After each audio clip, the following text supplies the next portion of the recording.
Hello, I'm Peter Bergman. This is my official YouTube channel. I'll be updating you with the latest news, so please subscribe to my channel. Welcome back to the channel, besties. Today is a spectacularly chaotic day in the soap universe, and we are so ready to dive into the absolute madness that just dropped. Grab your snacks, hydrate, and let's get right into the thick of it. My jaw is literally on the floor right now. I am staring at my screen, eyes bloodshot, completely unable to process the absolute fever dream we just witnessed. Besties, we need to hold a literal intervention right now because Diane Jenkins has officially bypassed every single boundary of unhinged behavior, and I am spiraling. I am hitting record at 3 a.m. because if I don't get this out of my system, I am going to spontaneously combust.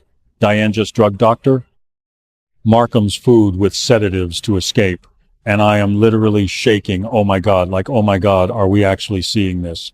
Did the writers really just hit the villain origin story button on her again after years of trying to convince us she was a reformed saintly abbot matriarch? Hot take, but I am actually ascending into another dimension right now because the sheer audacity of this woman is unmatched. We all knew she was a ticking time bomb, but slipping sedatives into a medical professional's meal? That is some next-level prime-time soap villainy that we have not seen from her in a minute. Then, she just casually plots her grand exit like she's starring in her own personal spy thriller. Totally iconic, but also totally psychotic. I mean, let's really break this down, squad, because my brain is basically a buffering wheel trying to compute the logistics of this entire scheme. Mainly, how long has she been planning this? You do not just wake up one morning, find a handful of heavy-duty sedatives, and decide to spike your doctor's lunch. She had to be hoarding those pills. Every single time a nurse came in to give her medication, she must have been palming them, hiding them under her tongue, stashing them in her mattress like a literal mastermind. The level of premeditation here is terrifying. Yet, it is also so deeply on brand for Diane that I can't even be mad at the consistency. She was sitting there, playing the victim, batting those innocent eyes, and all the while she was calculating the exact dosage needed to knock a grown man out cold. No cap. That is terrifying. Is it just me, or did they completely fumble the bag on Dr. Markham's survival instincts? The man is a doctor. He is supposed to be observant. But no, he just waltzes in with his little tray of food, completely oblivious to the fact that the woman sitting across from him is a known manipulator who has a PhD in deception. I was screaming at my television besties. I was literally yelling, "Do not eat the mashed potatoes, Doc, put the fork down." But of course, he didn't listen. He sat there making polite conversation, probably asking her how she's feeling, while he is literally ingesting enough tranquilizers to take down a rhinoceros. The dramatic irony was so thick you could cut it with a knife, and I was eating up every single second of it. Wait, I'm literally yapping right now, but we need to take a quick story time detour. Remember back in the day when Diane literally faked her own murder?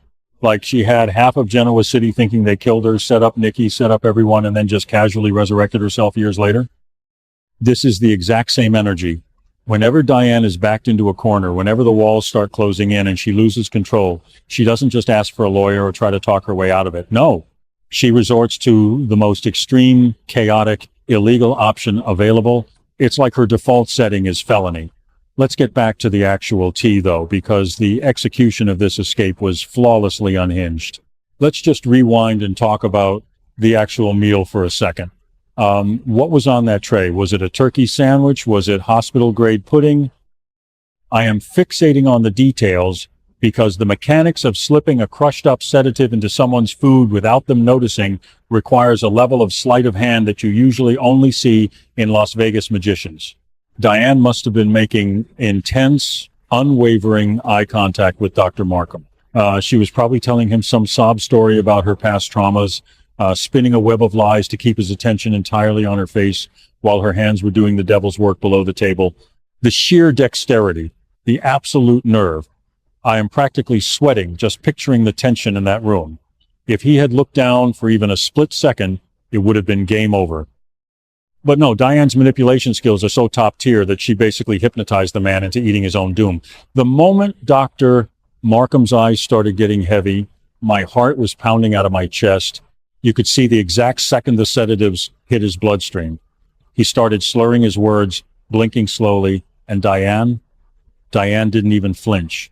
She just sat there with this cold, calculating stare, watching him fade out.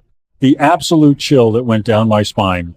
She didn't panic. She didn't rush. She waited until his head hit the desk with a solid thud, and then she activated stealth mode. Then she just casually gets up, probably smooths out her outfit, and starts going through his pockets. She robbed him. Besties! She took his security badge, his keys, whatever she needed to get past the locked doors. I am literally hyperventilating just thinking about it.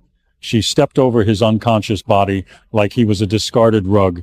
The sheer disrespect, the absolute main character, villain-era energy. I low-key hate her for what she's doing to Jack and Kyle, but I also low-key respect the hustle, because who else is pulling off a stunt like this right now? Nobody. And let's talk about the hospital security for a second, because I am officially starting a petition to have the entire Genoa City security force fired. How does a high-profile patient who is clearly a flight risk manage to drug her doctor, steal his credentials, and just walk out the front door? Are there no cameras? Are there no orderlies in the hallway? Did she just put on a doctor's coat and a surgical mask and strut out of there like she was heading to a golf tournament? I am screaming. The plot holes are making my blood boil, but I am also so entertained that I don't even care. It's the kind of messy, illogical soap drama that we live for, and I am here to stand my problematic fave, even as she commits multiple felonies. And can we please talk about the potential reaction from Phyllis Summers? Oh my God. Phyllis is currently spiraling over her own drama with Newman Enterprises and Daniel, but the second she hears about this, she is going to throw a literal parade down the middle of Genoa City. Phyllis has been screaming from the rooftops for years that Diane is a snake in the grass. She literally ruined her own life trying to prove that Diane was dangerous. When the news breaks that Diane just drugged a doctor and went on the lam, Phyllis is going to be so unbearably smug that she might actually transcend space and time. I can already hear the "I told you so" echoing through the halls of the athletic club. Phyllis is going to demand a public apology from Jack, Kyle, and basically the entire town. And honestly, she deserves it. I am low-key rooting for Phyllis to be the one who tracks Diane down, just for the pure, unadulterated camp of it all. Let's also deep dive into the psychological state of Diane right now. What is going through her head as she's running through those sterile hospital corridors? Is she feeling regret? Absolutely not. She is probably running on pure adrenaline and narcissism. In her twisted mind, she is the victim here. She convinced herself that she had times to drug Dr. Markham because nobody was listening to her. Nobody was giving her what she wanted, and therefore her actions are completely justified. That is the true danger of Diane Jenkins. She is the hero of her own incredibly messed up story. Every crime she commits is just a necessary measure for her survival. It's a masterclass in toxic self-preservation, and I am taking notes while simultaneously hiding behind my fingers. But seriously, squad, what does this mean for the Abbott family? We need to talk about Jack and Kyle because they are going to need a literal support group after this. Jack has spent years defending this woman. He alienated half of his family. He fought with Ashley. He fought with Phyllis, all to protect Diane and prove that she had changed. And now she is a fugitive on the run who assaulted a medical professional. Jack is going to be devastated. He is going to be sitting in the Abbott mansion, staring at his reflection in a glass of bourbon, realizing that everyone who warned him about Diane was 100% right. The egg on his face is going to be monumental. And Kyle, poor, sweet, easily manipulated Kyle. His mother just went full rogue. How is he going to explain this to Harrison? Sorry, buddy. Grandma can't come to your school play because she spiked a doctor's applesauce and is currently evading the authorities. It is tragic. It is hilarious. It is peak television. I am oscillating between pure hype and total disbelief over this massive pivot. The writers really said, "You thought Diane was boring now? Watch this." Totally. I think she is going to go completely off the grid. She has the resources, she has the connections, and she clearly has the lack of morals required to survive on the run.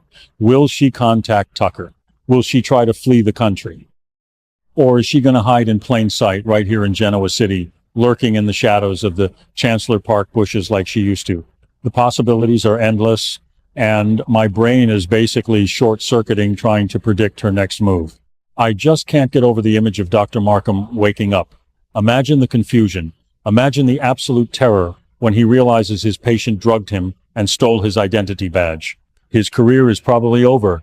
Besties! He is going to be the laughingstock of the medical board. Hey, aren't you the doctor who got outsmarted by a side salad? I am crying. I am literally in tears. Besties, I need you to flood the comments right now.